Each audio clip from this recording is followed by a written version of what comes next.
someone asked, why do I do what I do? Why do I make these videos? Why do I put these out there? And the commenter didn't ask it that simply. They kind of suggested that the only reason people do things like this is to get attention or to, essentially get attention. That's pretty much what they were saying. But I've had other comments, suggesting that people make videos like this to make money, et cetera, et cetera. And I always think it's interesting when I read these comments that a lot of times I feel like people kind of give away their own views based on what they assume others' motivations are, or even their own motivations. I can't know that, but this person in particular, I answered and I said, I do it simply because it works. I do it because people wake up, how do I know that? They tell me that. So it has an effect, and the effect benefits people. That's why I do it. That's the first, second, and third reason why I do this. Truly. I'm not doing it for me. It takes time. It takes effort. I'm not doing it for money. I don't take money out of this business at all, this company, Simply Always Awake.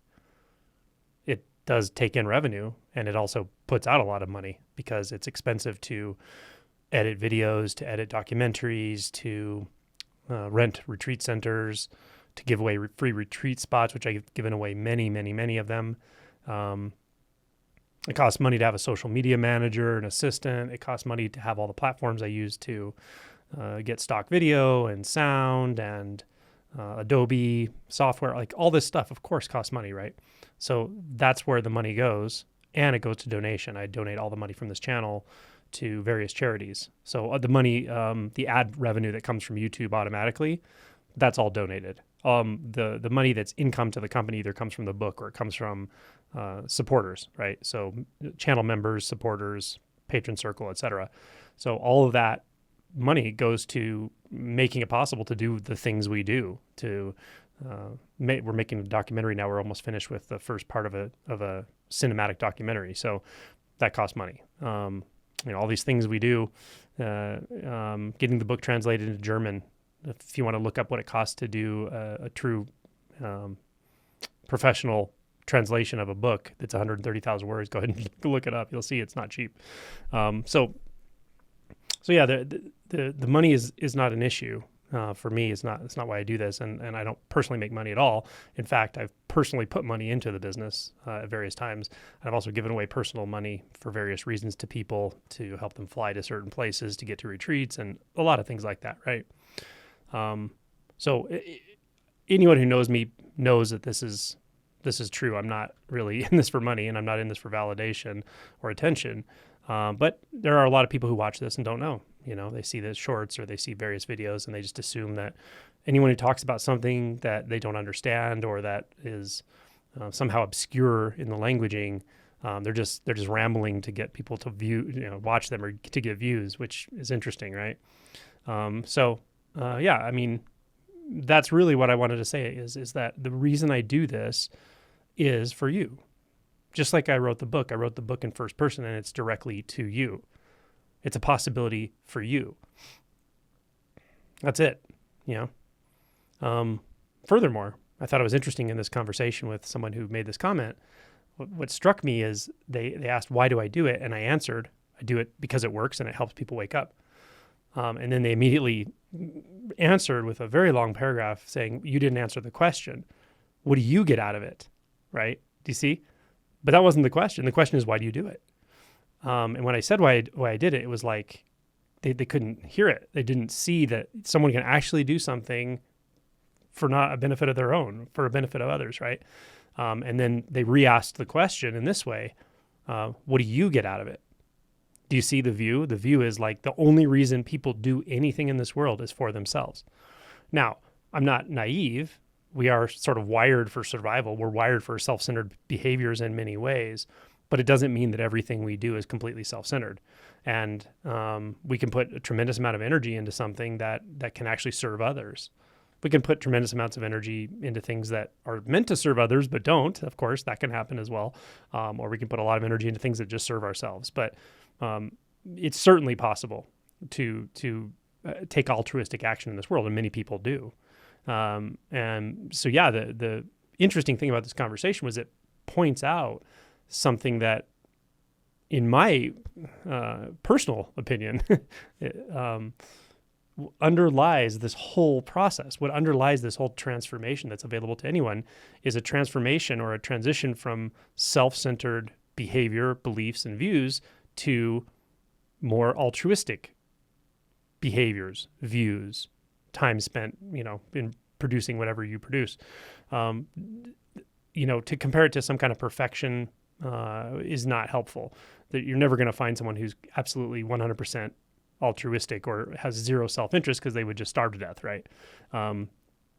But there are certainly ways to get under the self-centered behaviors, the greed, hatred, and ignorance, to put it in Zen Buddhist terms, to get under those tendencies that are very strong and go very, very deep, and actually be able to start to become a benign or benevolent influence in the world somehow, however that is for you. It may be on a small scale, it may be on a large scale. It may be, for animals, it may be for the environment, it may be for humans, it may be addressing human suffering, it may be for a specific aspect of human suffering. But anyone can do this. Anyone can become a more benevolent presence. Anyone can become more altruistic, of course. And what I find, and my Zen teacher said this, and I find it to be true, is when in the past I've felt like, I don't know, in my head or dysphoric or questioning what I should be doing, et cetera, the more I just orient toward serving others, the more natural everything feels, and the sort of better I feel in general. And that's just been my experience. Again, I'm not patting myself on the back or saying all I do is altruistic behavior, because it's just not true. But I can tell you that this life has oriented more and more toward that over time in a way I didn't predict. I did not predict this. I did not choose this. I didn't say, oh, I want to be a Zen teacher. I didn't have that inclination at all.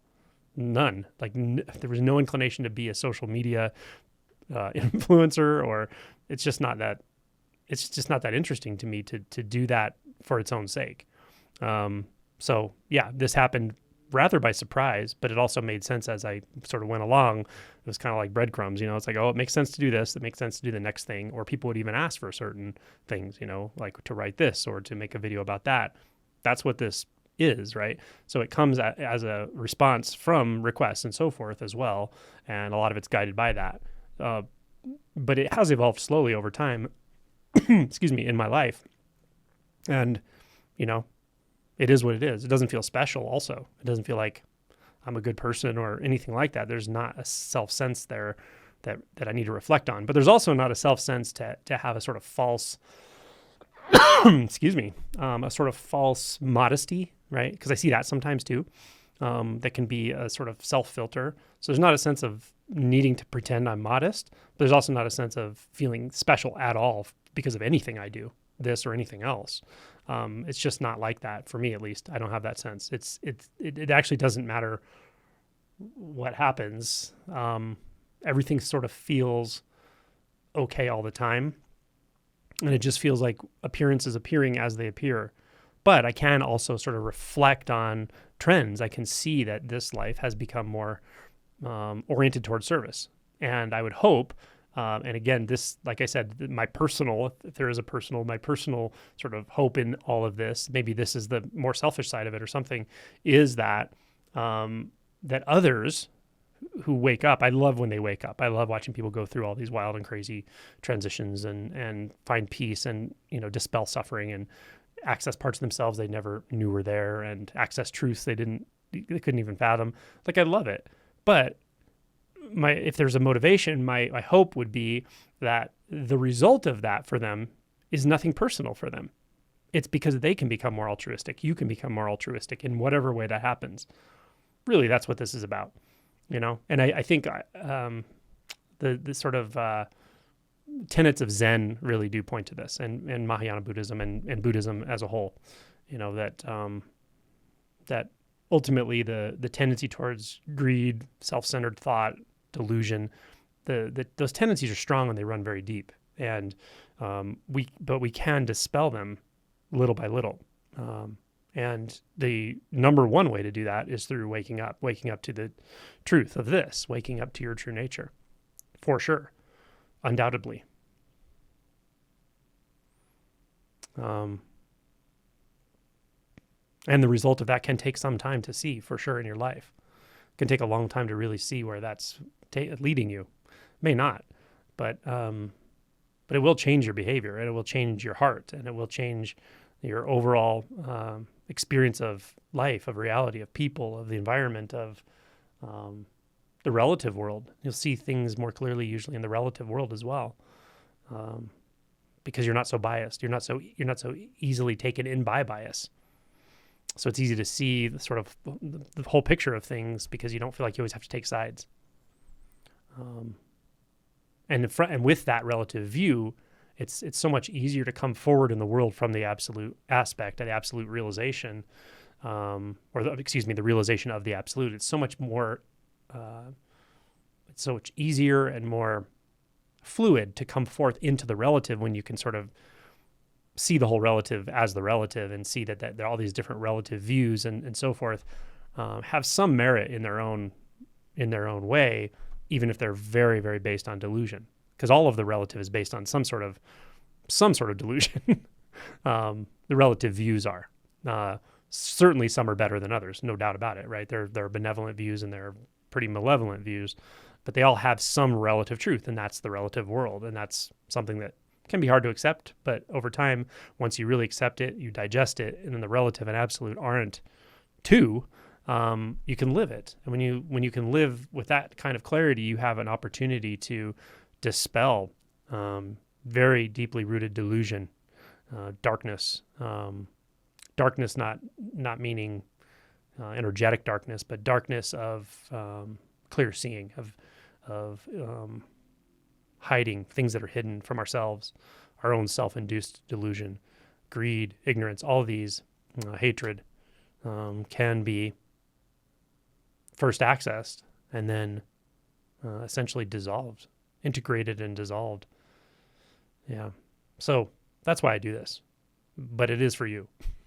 I don't make this video to get something out of it. That wouldn't even make sense to me in this way. It's really just putting everything I can out there for you to point as directly as I can to how anyone can wake up to their true nature. And I do it in every way I can think of, right? I don't just keep it in one narrow sort of message. Some do that, and it may be powerful and poignant for some to wake up that way, where they just have to hear something a certain way again and again until it gets through. But I also find that can get co-opted by mind identification. That can get co-opted and turned into just knowledge, right? Like a religion almost. So I do try to offer different angles on things and recommend different resources, different teachers. Do what works for you. It's not just about Angelo or the way Angelo talks or anything like that.